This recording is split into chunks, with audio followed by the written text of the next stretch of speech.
जब तक मनुष्य अपने भीतर से लोभ, मोह, क्रोध, ईर्ष्या और द्वेष रूपी कांटों को नहीं निकालेगा, उसे शांति नहीं मिल सकती।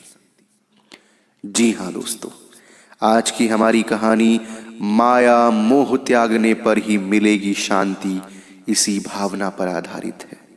साथियों, इससे पहले कि आप इस कहानी में खो जाएं, आप सभी से विनम्रता पूर्वक निवेदन है कि आप कहानियों का ढाबा चैनल को सब्सक्राइब करें, वीडियो को एक छोटा सा लाइक कर दें। तो चलिए बिना समय गवाए इस कहानी को शुरू करते हैं। दोस्तों, एक समय की बात है, किसी नगर में एक बहुत धनी सेठ रहता था। उसके पास अपार धन संपत्ति थी, उसे सब तरह का आराम था, पर मन अशांत रहता था।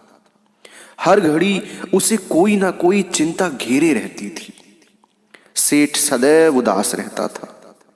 अब एक दिन की बात है, एक दिन उसके मित्र ने शहर से कुछ दूर आश्रम में रहने वाले साधु के पास जाने की सलाह दी। कहा कि वह बहुत पहुंचा हुआ साधु है, कैसा भी दुख लेकर जाओ दूर कर देता है। सेठ साधु के पास गया और अपनी सारी मुसीबत सुनाकर बोला, स्वामी जी, मैं जिंदगी से बेजार हो गया हूं, मुझे कोई उपाय बताइए। साधु ने ढांढस बंधाते हुए कहा, घबराओ नहीं, तुम्हारी सारी अशांति दूर हो जाएगी, प्रभु के चरणों में मन लगाओ। उसने तब ध्यान करने की सलाह दी और उसकी विधि भी समझा दी। लेकिन सेठ का मन नहीं रमा। वह ज्यों ही जप या ध्यान करने बैठता, उसका मन चौकड़ी मारने लगता। इस तरह कई दिन बीत गए। उसने फिर से साधु को अपनी परेशानी बताई, पर साधु ने कुछ नहीं कहा, चुप रह गए। अब एक दिन सेठ साधु के आश्रम में घुस रहा था कि उसके पैर में एक कांटा चुभ गया।